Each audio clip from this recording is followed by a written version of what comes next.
ਤੇ ਗੱਲ ਸੁਣ ਮੇਰੀ ਉਹਨੂੰ ਨਾ ਵੱਡੇ ਛੁਰੀ ਤੰਗੀ ਫਿਰ ਨਾਲ ਜਿਹੜੇ ਸਹੀ ਕਹਿੰਦੇ ਨਾਲ ਨਾ ਚੱਲੇ ਤੇ ਮੇਰੇ ਭਨੇਰੇ ਨੇ ਨੂੰ ਮੈਂ ਛੱਡਣਾ ਕੱਖ ਨਹੀਂ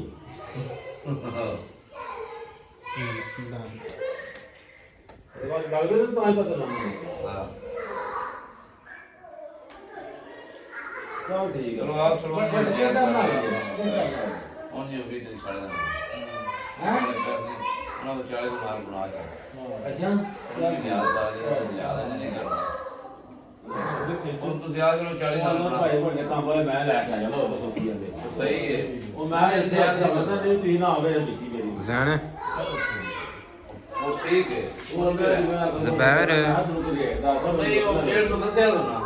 ਤੁਸੀਂ ਗੈਰ ਗੱਲ ਉਹਨਾਂ ਕੋਲ ਨਾ ਜਿਹੜੇ ਤੁਸੀਂ 40 ਉਹਦਾ 150 ਲੱਗ 350 ਤੱਕ ਨਾ ਹਾਂਜੀ ਉਹ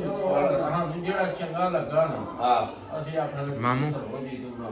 ਮੈਂ ਜਵਾਬ ਦੇ ਲਈ ਹੈਲੋ ਮੈਂ ਨਹੀਂ ਚਲਾ